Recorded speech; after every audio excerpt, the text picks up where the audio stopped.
Greetings, everyone. My name is Tim Selden. I'm the president of the Montessori Foundation.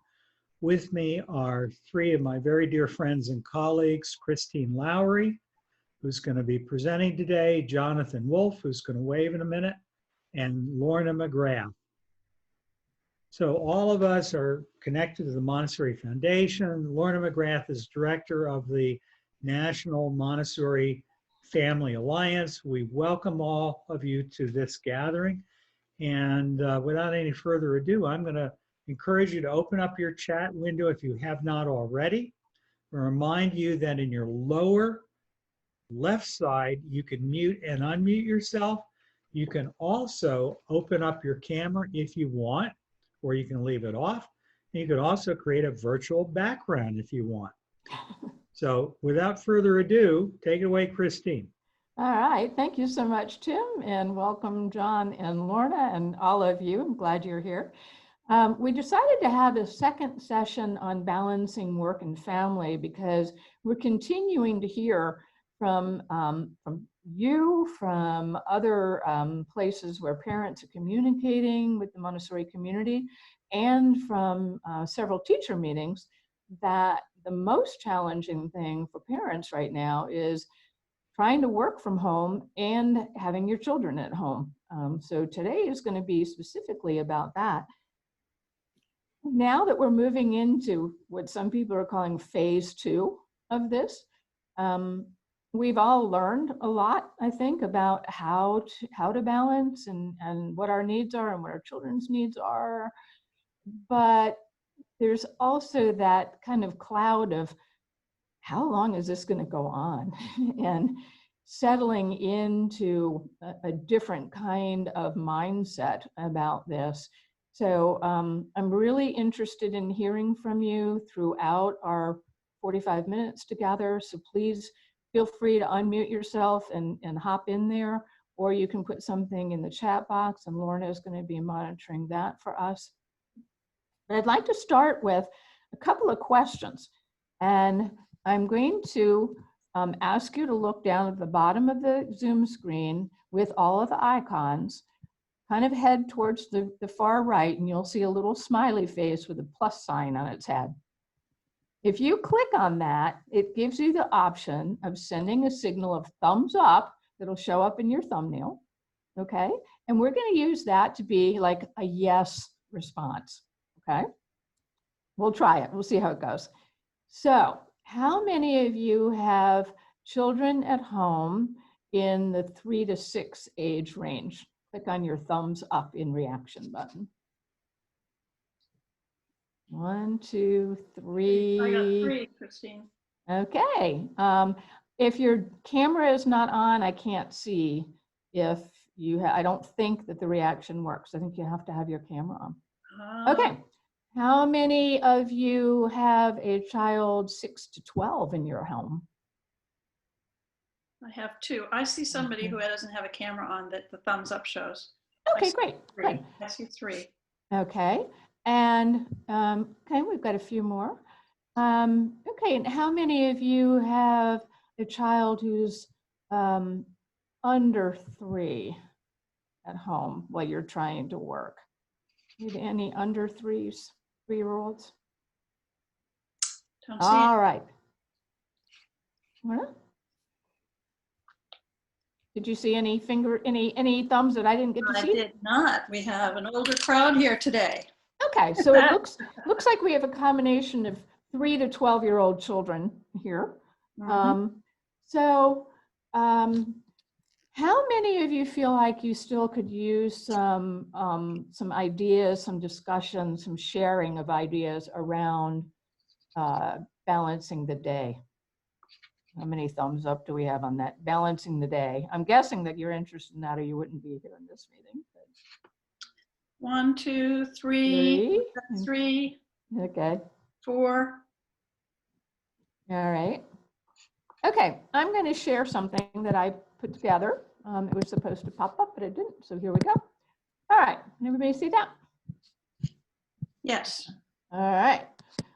So this is just a sample way of you thinking about how a day can be organized into segments of the day.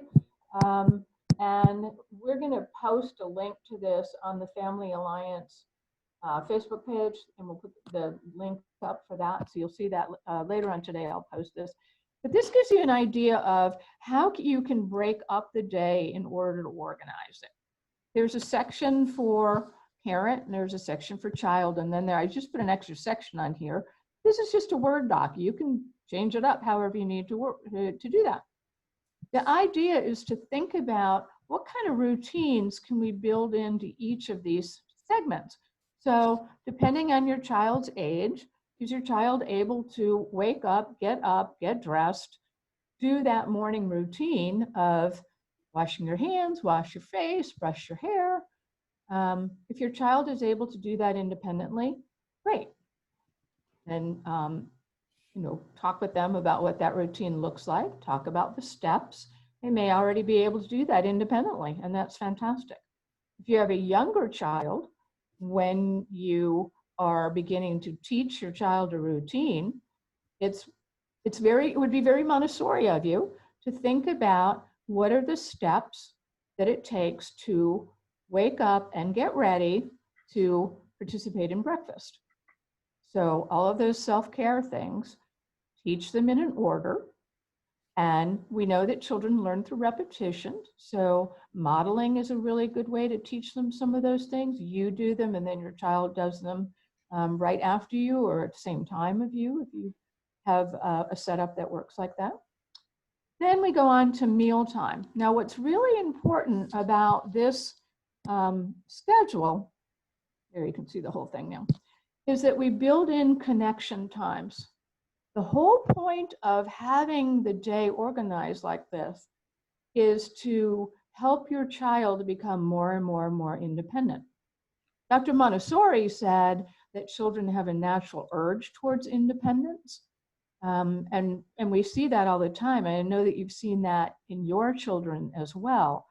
Think of the baby who moves from being able to roll over to then sitting up to crawling to walking, and how they might walk away, but they're always going to check back and see where you are. So we want to build in some connection times while we're helping our child to become more and more independent. Because the more independent they become, the more organized you're going to be able to come and get your work done during the day. So breakfast is a really good check-in time. Anytime you have meals, think about how can you include your child. Even a very, very young child can help with getting ready for meals, setting the table, doing some simple food preparation works. Those are all things that you can do together. And the important part about this, again, is to find that connection, to spend that time together. And while you're cooking breakfast and getting the table set, maybe you have a little chat. How was your sleep? What did you dream about? This is a stressful time for all of us. And so the more that we can connect with each other and the more we can check in with our children about how they're feeling, I think sometimes we forget that even young children have feelings that they maybe can't communicate in a clearer kind of way, and maybe they're communicating more with their behavior. Giving them an opportunity to talk about how they're feeling and maybe supplying them with words if they need that can be really important. So now we get to the first part of the day where you need to get some work done, right? So this work time is a time that's really important for your child having some independent time as well. We're going to talk about that in just a moment. But then we have another check-in. Okay, we'll talk about the length of the work time that you can reasonably expect depending on the age of your child. But we have another check-in time with snack. And together you're making snack. Just checking in for 10, 15 minutes maximum. And then that's followed by another work time. Its length depends on the age of your child and how you've kind of set that up, and we'll talk about that. Another check-in time. Okay, now we're going to prepare lunch together. We know how important that social time of being in the kitchen, how many people have like open concept house now, right? And everybody congregates in the kitchen because that's what we do. So do that with your child. And then we can follow that with a quiet rest kind of time for a child, regardless of the child's age. And that can be another work time for you. Again, we know that this is such a stressful time that building in some ways of regulating our stress, of monitoring how we're feeling about that, and having some things that we can do to just get ourselves back at a more even keel. Outside is the best place to do that. And now it's spring. And so almost everywhere, you can enjoy some outside time. This is another time when you could be working outside and your child could be doing what they're doing outside if you have the luxury of a yard. Be grateful if you do. That's wonderful. So that could be a work time for you while the child is doing something outside in your visual sight. Okay. And then we have another work time for you and for your child. Then we have a lot of connection built in, preparing the evening meal together, eating dinner together, where everybody has a chance to talk about what they liked about their day, what was a challenge about their day, is there anything bothering them, what do they feel really great about? And then I would suggest, if you have a child 3 and above, that maybe after dinner you take time to do another activity as a family in the home, or ideally outside. The luxury of daylight savings time, right? Many of us can take a walk after dinner. Getting more fresh air, getting some exercise is a great way to calm the nervous system before it's time to get ready for bed. And then again, we're going to look at what is the routine that my child needs to get ready for bed as independently as possible. And then what does our routine look like right before bed? Okay, I'm going to stop sharing for a second. All right. So check in with me. I'd love to hear from you, or put in the chat box. How does that fit so far with where we're going? Does that fit with what you were hoping to get from today so far?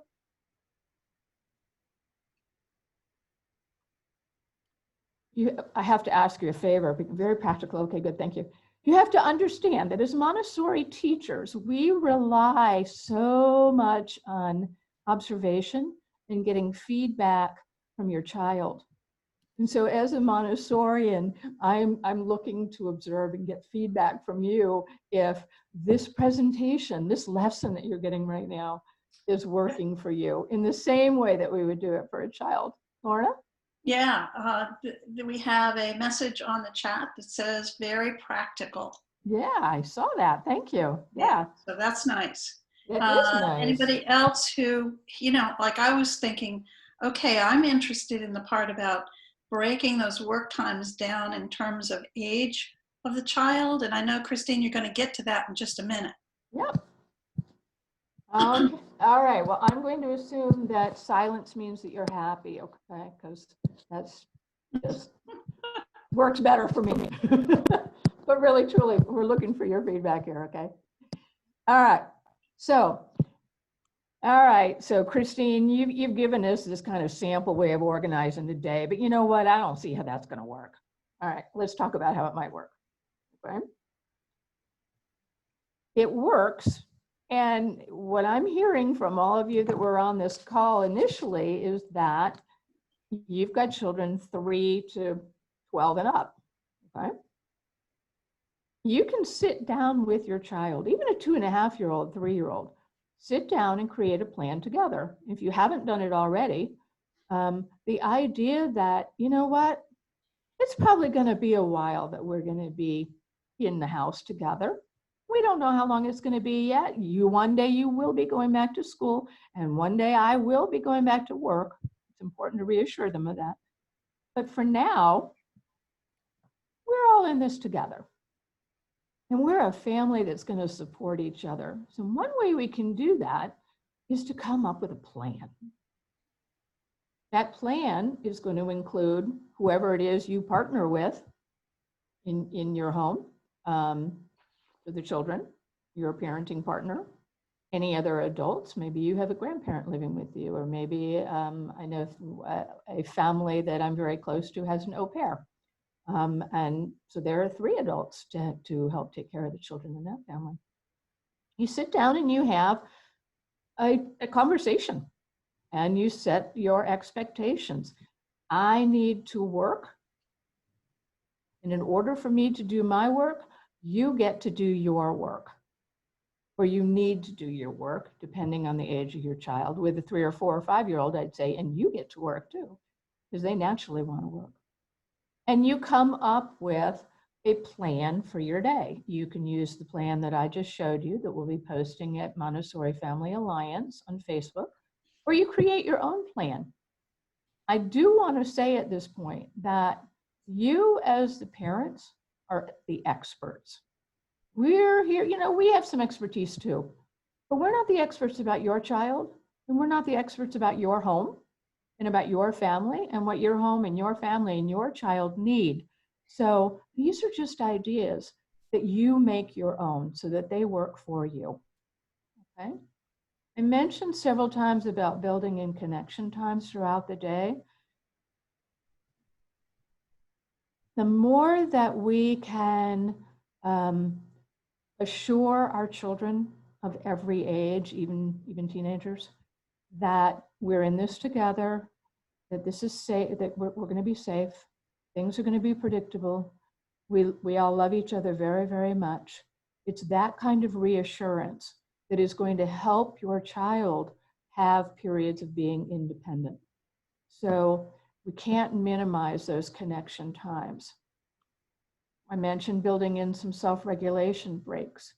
Maybe you have a child who likes to move a lot, and a lot of children learn best when they're moving. So they can, and maybe you can with them to help them learn, you can do just some simple exercises in the middle of your work period, let's say, okay? Jumping up and down, putting your hands on the wall and pushing for, count to 30 and push as hard as you can. Those are really great ways of regulating the body. The other thing that makes this organized day work is to tag team, okay? Most of us are familiar with tag team parenting. You and your parenting partner deciding who might take each section of the day. If you are still, if you're lucky enough to still be employed and you are expected to essentially work a full work day, then maybe you switch up who does the snack check-in with your child and the preparing of that. And maybe you trade off who does the lunch. But tag teaming can also be if you have an older child in the home. I know we're hearing from lots of families that one of the things that's confusing for them is trying to figure out their schedule, and then both or 3 of their children have different Zoom schedules with teachers, and it's just all getting really confused and crazy. So again, you're the expert about what your children need and what day they need it and when they need it and how it works with your schedule, so they don't all have to be doing the Zoom all the time. But think about how you can include in that tag team older children in the home if you have 3 or 4-year-olds, okay? A 4-year-old would love to entertain if you have a young toddler. Let everybody know that it's important that they contribute to what's going on in the family. Lorna, did I see your hand out of the corner of my eye? No, you didn't. Okay. All right. But I'll do that if you want. No, I was just trying to be responsive. Thank you. So just some things to keep in mind. This idea of, but I have to entertain my child. Somewhere along the line, some of us parents got the idea that it's my job to keep my child entertained. There's another way of looking at that, okay? If we entertain too much, it can hinder our child's independence. It's giving our child the expectation that They don't have to be creative. They don't have to use their imagination. They don't really have to think about on their own what they'd like to do because there's always an adult there to entertain them. And when you think about how important independence is, and that really, as Dr. Montessori said, that's a child's natural urge to be independent. We can help foster that independence. And this is a great opportunity time to do that. So how do we do that? My child's used to being entertained all the time. So how am I gonna change that up? Think about your expectation. So much of what happens between us and children is our expectation of what they can and can't do. With the right activities that the child is interested in, an 18-month-old can entertain themselves independently for a relatively long amount of time. You just have to accept, yeah, well, yeah, actually they really could.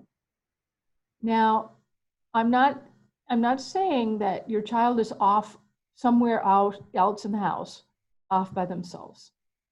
Okay? That's not realistic. But let's talk a little bit more about independence, and we'll talk about how to actually make this happen. Before you do, can I just jump in for a minute? Sure. I know a lot of parents are saying to us, Uh-huh. feel confused, overwhelmed, inadequate, guilty because their kids are going to fall behind. Or my daughter sent me a great video of her two kids really giving her husband a hard time. And she described it as something along the line of poop storm parenting. The reality is that kids will do whatever kids do. You know, if they find they can get our attention or get us to meet their needs, they'll sometimes do that. Other kids just go off and they read a book or they write a story or they start a business or whatever. I mean, kids are different. They're all different. Part of what we're trying to do is to help our kids to realize that we're there for them, but we're not at their beck and call, which is what you're kind of saying. And it's sort of shaping behavior in the same way most of the women of the world try to shape the behavior of the men in their lives to remember to put down the seat on the toilet or to, yeah, you can do it for yourself, honey. So back to you. Thank you, Tim. That was great. So again, you know, I'm going to make the assumption that most of you have a child in a Montessori classroom or had a child in a Montessori classroom until we all get to stay home for a while. And this idea of independence is something that it's really fundamental to understanding the beauty and the value and the benefit of a Montessori education. But we know that this independence begins with an activity that a child can engage in. Now, in some ways, children aren't all that different than us. You know, how much time do you like to spend on things that you're not really interested in or you don't really want to be doing? You know, as adults, we know that there are some things we got to do that we don't want to do, and we've learned how to manage that. But for a child, when they're interested in something, when they're really engaged, they're really curious, or they get to discover, they get to explore what is going on, their concentration is going to increase. And it's that concentration that is kind of the same thing as independence. It's the child is really focused on what they're doing for a period of time that looks a little bit different depending on their age. But that's really what we're talking about here. And this is a wonderful opportunity for you to not only get your work done, but to help your child develop concentration and develop a sense of curiosity and interest in things. So think about the difference between doing that and entertaining. And again, this idea that if you build in regular connection time, your child is going to be better able to engage in whatever it is they're doing without you having to entertain them. It would be an interesting experiment. If you have a child that you feel like right now you're having to entertain all the time, it'd be interesting just to work on, well, what if I built in some regularly scheduled connection times where I'm letting the child know, hey, I noticed the way that you were working on that story that you were writing over there the other day. That was fantastic. That's a check-in. Doesn't have to take any time at all, okay? Entertainment is not the same as playing. And I'm not saying that it's that we shouldn't be playing with our children. If you like to play and it fits into your schedule to play, and you know, on that draft segment of the day, there was some playing at the end of the day, great. Let's see what works for your family. Christine? How do we get started? Yeah. Christine, I just want to remind you, you have about 2 minutes left. So, okay, thank you. Yep. All right, thank you. I was on the other day's time frame. So thank you for that reminder. So you want to set a clear expectation when you have that little sit down with your family and you say, this is going to be my work time, and during my work time, this is going to be your work time. Okay, and be real clear about that, and help your child understand what that looks like. Starting with the interests, helping your child define a workspace. They work in the 3 to 6 classroom. Children work on a little rug on the floor. It's their space. You can do that with a towel. Help your child define where they're going to work. If it's an older child, maybe they have a table they like to work at, or maybe they have a desk that's theirs to work at. Give choice. It's so important. I know that a lot of teachers are sending home packets and work plans and all of that. Again, you're the expert about your child. You need to decide if that's helpful for you or not. And if it isn't, then you don't have to do it. And that's what the Montessori teachers are saying. Their idea is that they're giving this to you as a support, as ideas. You don't have to use that. Let your child have some choice in what they want to do, okay? And then we have to be consistent as adults. We have to, you know, if your child is used to having all of your attention, it's going to take a while to change that, right? So being willing to say no, or to just ignore them when they, you know, mommy, mommy, mommy, just ignore it. They'll stop. And then we've got to be really consistent. So we talked about these routines a little bit. Again, this is I'll just post this to the Montessori Family Alliance page. So if you have something you want to look at again, okay? Okay, so comments, what things have you found have worked to organize and balance your day at home? How have you helped your child become more independent during this time?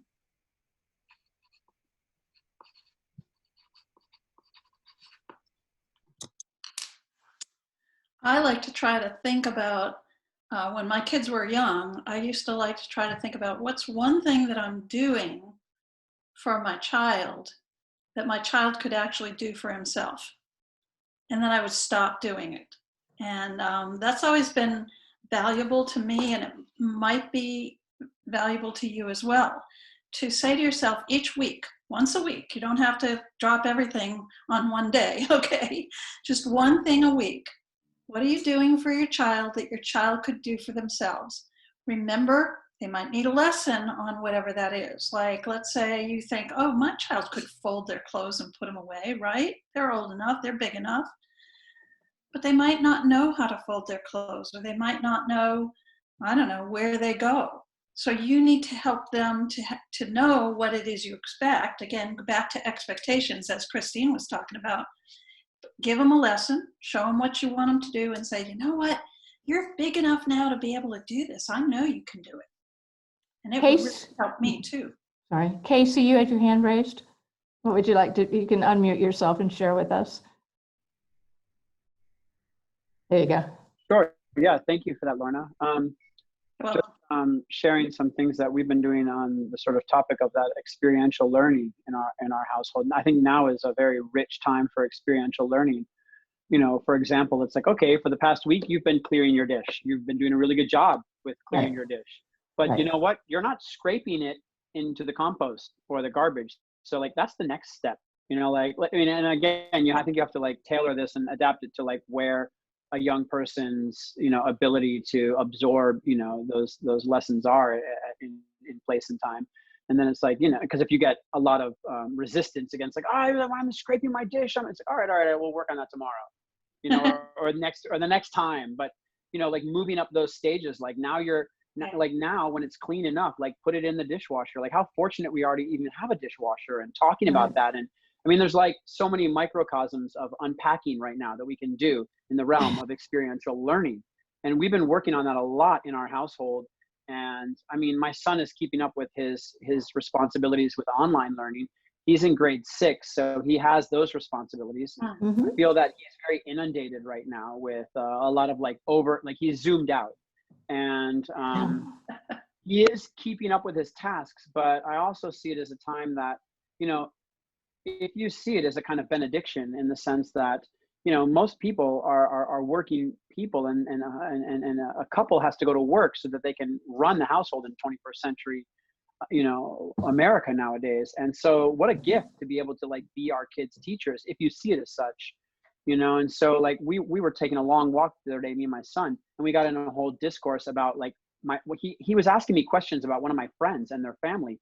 And like, normally we wouldn't have the time to do this. So I just unpacked this whole story about, my friend moving back to Israel, and how he was, just his whole life story. And like, that was a lesson. And I reached out to my friend to tell him, like, today we talked about you and your family. And it was a history lesson, Wow. and we learned about the Sabbath, and we learned about, he's a very Orthodox Hasidic. He became an Orthodox Hasidic Jew later on in his life. I don't come from Judaism, but it was such a rich lesson in like the history of Judaism, and talking about oppression, and talking about, I mean, it led to all these tributaries of learning, and I was aware of it while it was happening. So I think it's good to like, just be receptive to those opportunities. Mm-hmm. That's fantastic, Casey. Thank you so much for sharing that story. Thank you. You really can see this as an opportunity and still get your own work done. And it really is about the mindset that I hear you talking about, Casey, having a mindset of, this is an opportunity. This is an opportunity for my child to learn lots and lots of practical things around the house.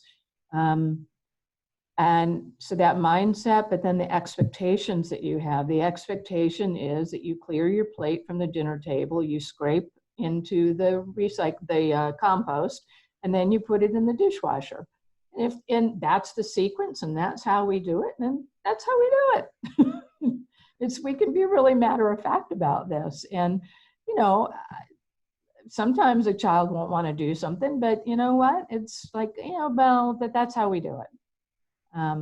We all have to take responsibility right now. We're all working together to make this work in a difficult time. And with a child your son's age, you certainly can have those conversations with them. You can have those conversations with the 3, 4, and 5-year-old too. You maybe have to change the vocabulary that you use a little bit, and you do more listening. But once they get going, they really get going, right, Casey? Yeah, absolutely. They just really want to share. So thank you. Thank you. Did you have other things you wanted to say, Casey? No, just thank you for that. I mean, Okay. I just think that, they want to have the opportunities to, be leaders and take control and be responsible and mimic behavior and mimic, that's very Montessori too. And, Right. So just kind of scaffolding that level of responsibility to where they're at in time is exciting. I mean, there's learning happening all the time. All the time.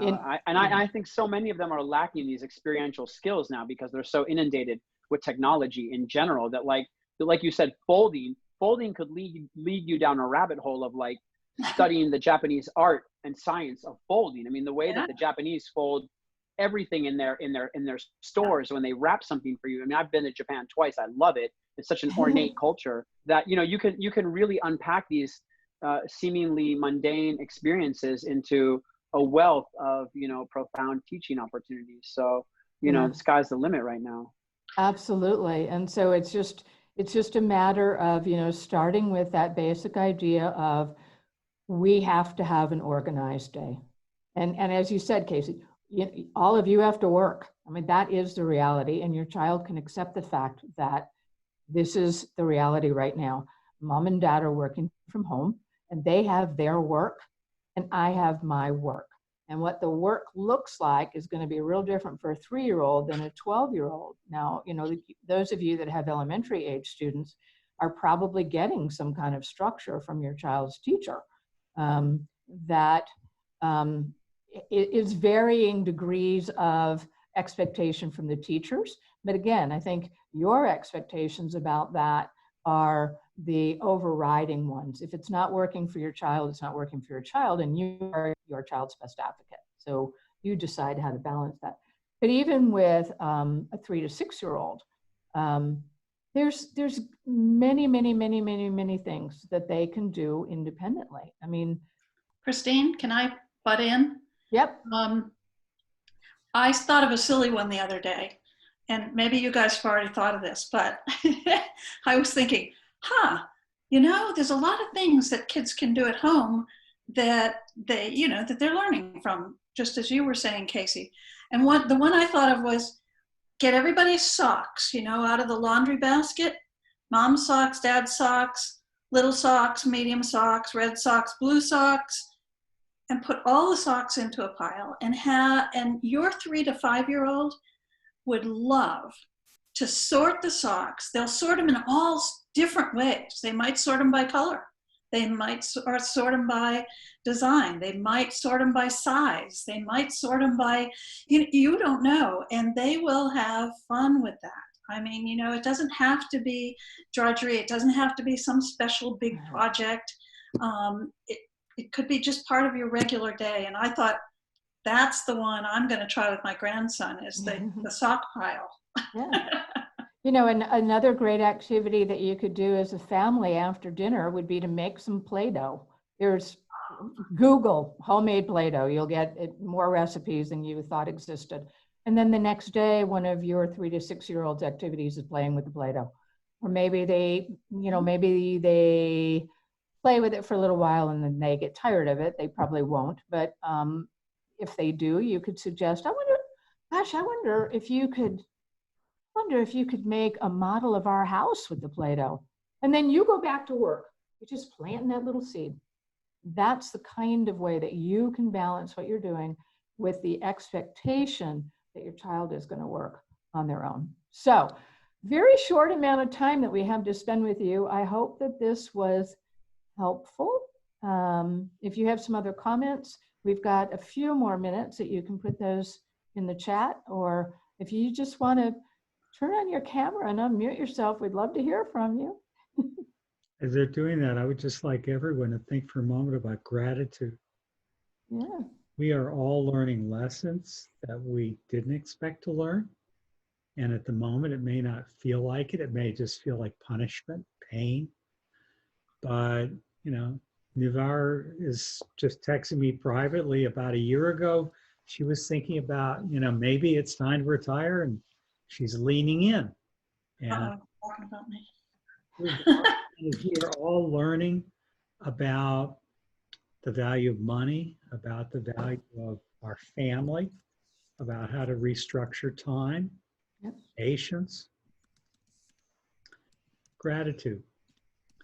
John, Thank you. Yeah, I wanted to piggyback on something that Lorna said, and also Casey referred to it. Is there a difference between, in terms of presenting expectations of children doing certain tasks? We could come from a sort of a mindset of like, well, here's the next task that we do in our family. And that can work, but also sometimes by simply saying to children, hey, look what I can do. I can scrape every piece of, food off this plate till there's nothing left on it. So younger children love personal challenges. So sometimes framing it as, look what I can do, or, hey, I really could use a helper here. So I think sometimes taking it away from just, here's the next step, which is sort of how sometimes we adults think, to make it more of an imaginative, hey, this is a neat challenge. Look what I can do. You want to try this? Or could you be my helper? Creates a little more inviting kind of environment for the child to be motivated to step up to the next level of skill or contribution to the family. Great. Yeah, thank you, John. Absolutely. You know, another thing again is tag team with your older children if you have younger children. It's not all up to you. The whole point of a mixed age group in a Montessori classroom, and think of your family as a mixed age group, you know. Older ones can teach the younger ones are happy because they're getting attention from the older ones. Sometimes the older ones learn from the younger ones. Okay, so let's see, we have. Laura has a question. She's curious about, will we be having a webinar or a gathering that discusses children's social needs? Her daughter is fortunately independent. However, she likes, she feel like she's seeking her mom's attention as she's missing social interactions with others. She's an only child. Laura, how old is your daughter? Where's Laura? Yeah, there you are. She's 5? Yeah. Okay. Yes. Is her school doing anything in terms of getting the children together on virtually? No, they're not. They're just sending assignments, independent work. So I've been trying to set up Zoom play dates, but that's all so far. Okay, Yeah, that's what I great. would suggest then. If the school isn't, you know, gathering the children together themselves particularly, then I would say just like a play date. I mean, you know, you invite kids over, you go to the park together and get things done. Well, now guess what? Our play dates are on Zoom. I had to do a little social distancing yesterday from Zoom. I was just, you know, I had it. Bye. So, so, you know, that's what I would say. And they can read to each other. You could set it up so they could have snack together. I mean, there's tons of things that you could do to help her feel more like she's in touch with her buddies. Okay. You know, Thank you. that's Laura, do you thank you, Lorna. Yeah. Laura, do you have a way of contacting the other children in your daughter's class? Do you have email? I don't.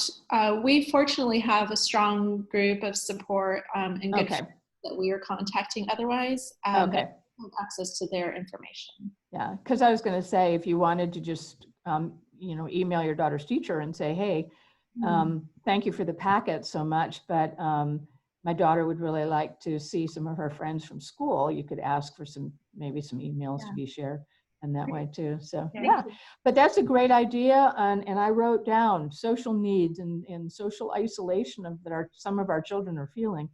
I am the parent of an only child, so I completely understand where you're coming from. So we have run out of time for today. I will tell you that a lot of links for various resources for you have been put in the chat box. And if you go to the bottom of the chat, you'll see a square with 3 little dots. If you click on the 3 dots, it'll give you the option of saving the chat, and then you will have all of those links that will be downloaded to your computer. So we'll give you just a minute if you would like to do while that. you're doing that, I'd like to just let you know of some other things that are coming up. One is that on Monday, Jonathan, here today, is going to be doing a gathering session. John, can you just say the title of that and just really briefly what that's going to be? Yeah, let me just turn to the title here. It's called... Sorry, it's One Voice, isn't it? It's One Voice. It's parents and teachers and other caregivers speaking in one, or appearing to come from one place, one discipline position, one communication position. So children are not hearing many voices, but if there's ever a time for children to feel like their caregivers are one voice in support of them, now is the time. It's going to be about some techniques for caregivers having discussions with one another, maybe in advance of talking to the child about certain things, just to make sure the child is hearing a similar message. And so I know it's going to be great. So don't miss that. On Mondays, we meet at 2:30 in the afternoon, Eastern time.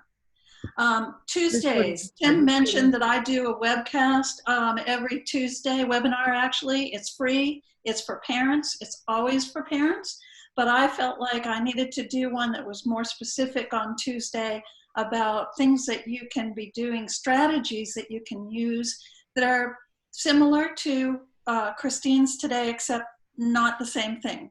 I think there are certain kinds of things that we all need help with. You know, when Montessori teachers go for their training, they take a particular course called classroom leadership. And nobody sends us as parents to training. But there are specific things that I like to call family leadership. And I want to give you some of those tips. You can use them or not. You know what's going to work best with your children. So that'll be on Tuesday at 1 o'clock in the afternoon. And Tim has given you all the links to these. You do have to register for them. And then one other thing I want to talk to you about is on next Friday, a week from today, I will be back, right? I will be back. And I will be doing the second part of family meetings. So don't miss that. And even if you missed the first part, I'll give you a quick overview, and you can then we can catch it up for the second part. So thank you all for coming today. We really appreciate it.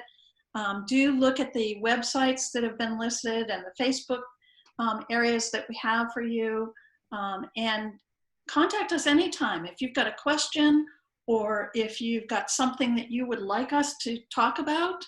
We'd be happy to do that. So that's it. Have a wonderful weekend, everyone. Yeah, bye for now.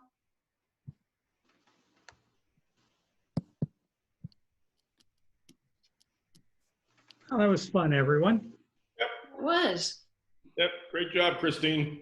Yeah, thanks, Christine. You had lots of good stuff. Well organized. Laura and her child, and we're getting so many kids who are not at Newgate but are ending up, you know, saying, "Can I join in the virtual class experiences?"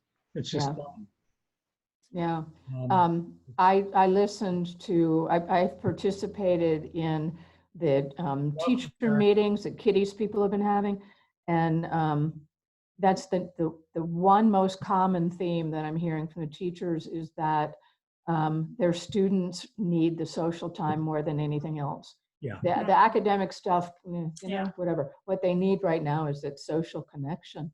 And what teachers are evolving to is giving children just an opportunity to chat and talk with each other during that time. Well, and particularly at the elementary age, that's part of their sensitive period. Right, exactly. They are so into their peers at that age, and Exactly. certainly adolescents as well. Yes. And with the 3 to 5 year olds or 3 to 6 year olds, that's kind of a different story because they're sensitive to the adults in their lives. So it really makes a difference. And I think those teachers are wise at the elementary age to be just allowing the kids to be together and talk with each other and have group times and story times. Sing together and hear a book together. And even the younger ones. So well, the younger ones love that too. But you know, those elementary kids, they want to chat. And so, for sure. Yeah, you know, absolutely. there's that. All right, you guys, I gotta go. Thank you. Bye. Yeah, thanks, Christine. That was great. Thanks. Bye. Bye.